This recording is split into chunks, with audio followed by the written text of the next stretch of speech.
Well, hey, I just want to give you a bit of an insight into LinkedIn. Now, LinkedIn is a brilliant way to build your case for credibility. Just going to show you a couple of accounts about how you can do that using LinkedIn. Now, this account here you can see is Craig Grispen. Craig Grispen is a good friend of mine. He is a legend of a guy and is anyone you connect to on LinkedIn, you always see that they are friends with Craig Grispen. Now, there's a few things we're going to look at with building a case for credibility on LinkedIn. First of all, it is your profile. Do you have a photo on your profile? One tip that Guy Kawasaki, who's a bit of a guru on social media, suggests that you have your same profile picture across all of your social platforms so you can be easy to identify.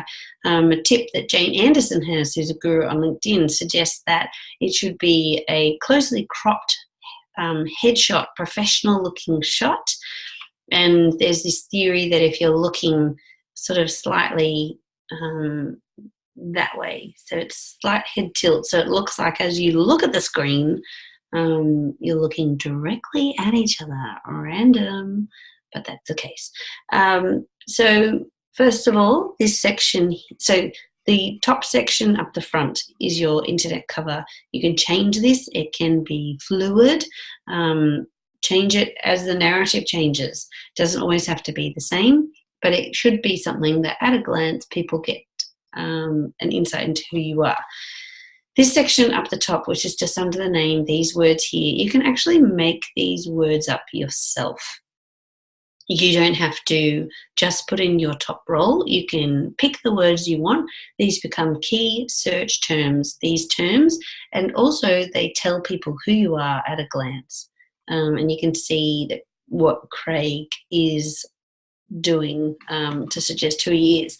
Now, of course, there's the section where you strategically draw out who you are, experience, awards, clients, and how to get in touch. That's kind of my general philosophy. We might have at the top is what is the problem you solve? Why are you the one to solve it? What's the experience you have? Any awards and how you help is kind of a good rule of thumb to follow. The good tip, which I think Craig totally nails, is this section down the bottom, which is where it says upload media. For many people, it's left incomplete, but it is an awesome way to build your case for credibility. Let me tell you why. So Craig is a speaker. So what does the speaker want to get known for? They want to, where do they speak? Who do they speak for? And what do they say? And what Craig does is he, every time he speaks in a different place, he puts up a short presentation of what he said at the different places. What does that do? Well, it tells people who he's worked with. It tells people where he has spoken at. So if it's a big event or, it's in China or wherever, it's something significant, and also what it's on. So this is just all part of building the credibility. So first tip, what could you be putting up here? What brochure do you have? What website could you be connecting to? What is an article or something you've done right now that you could put up today? So that's my first tip. How do you build your case for credibility? Likewise, all of these things down the bottom, where it talks about your jobs, that what you put down here is like you make it up. So make all of this tell your story. So kind of collate it all to tell your story. So if you worked for the bank, how do you translate those things that you did which sell the story or the narrative of who you are and what you do today? The other tip about Craig is, and of course LinkedIn, is it is a great place. Another way to build that case for credibility so people know about you and trust you and want to do business with you is that you can get recommendations.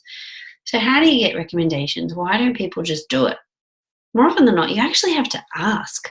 And the tip I give people is not only do you have to ask, make it easy for people.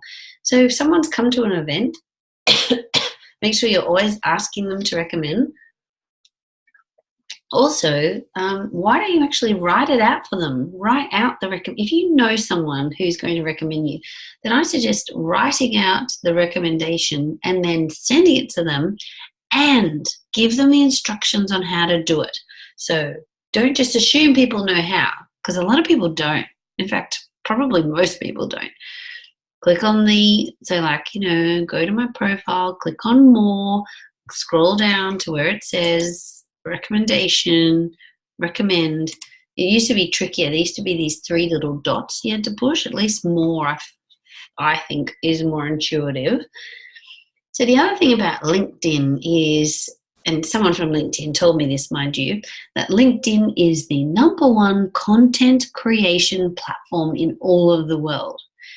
So I believe LinkedIn is not just your CV, but it is absolutely a perfect place to position you and your business, or you and your ideas, as a thought leader and an expert in your industry and beyond.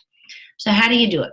Well, there's a couple of ways that you can also put information out on LinkedIn. So let me go to my own profile here. So again, what do I want to be known for? Speaking. So if that makes sense, that would be my cover. I could put some words up there as well. You could use a site like canva.com and you can tailor or change. Likewise, information here, a few like the show reel, a few other things. So let's talk about how to use it as a tool. So when you go on to home, you can see these things here, your articles and activities. Well, first of all, your articles. So you can put up, they're almost like blog posts. So there's one thing is you could put blogs on your own website. And the concept is that it's great because it's bringing, it's good for SEO for your site. It's your own broadcast channel. It's awesome. And yet you have to drive people to your site to access the blog. Whereas on LinkedIn, the people are already there. So to drop your content into an environment where people already exist and are currently, there is some benefit to that.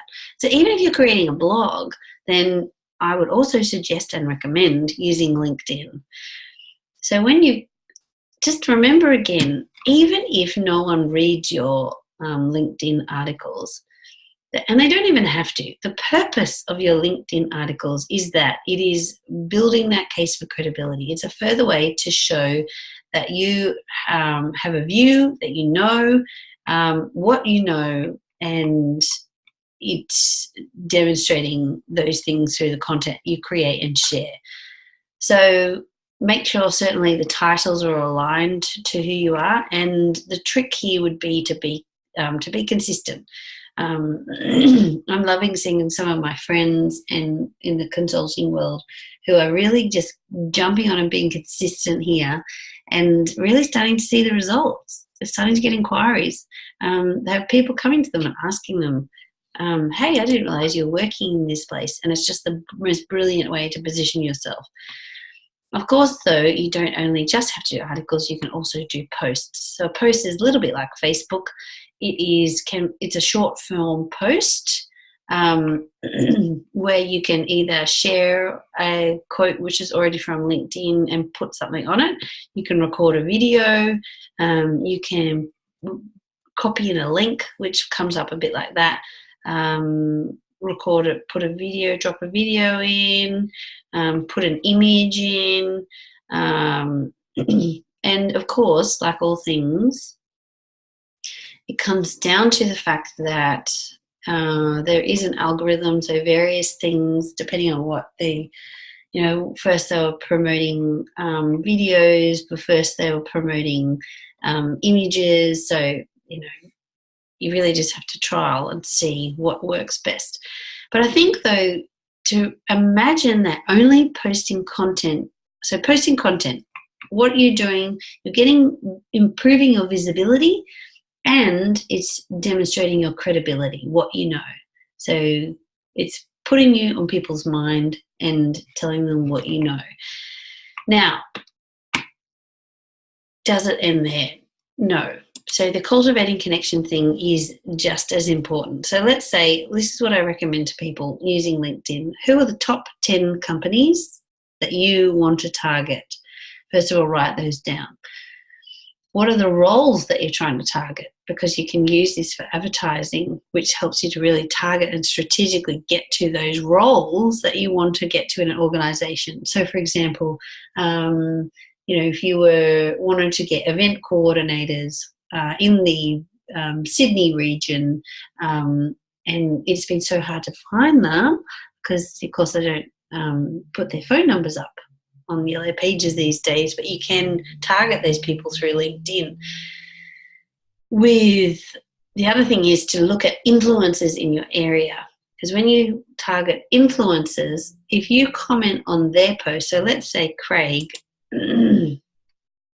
if I was in the area of futurist or being a futurist, so Craig has something like 15,000 followers.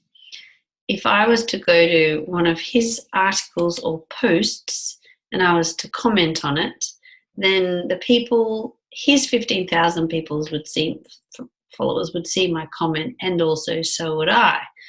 So then that would mean money for nothing, tricks are free. So if I add a comment on here, like, wow, that's amazing, or, try and think of something thought-provoking or thoughtful, then it means that it's serving him. So he thinks it's a great way to lift visibility onto his followers and also to him himself.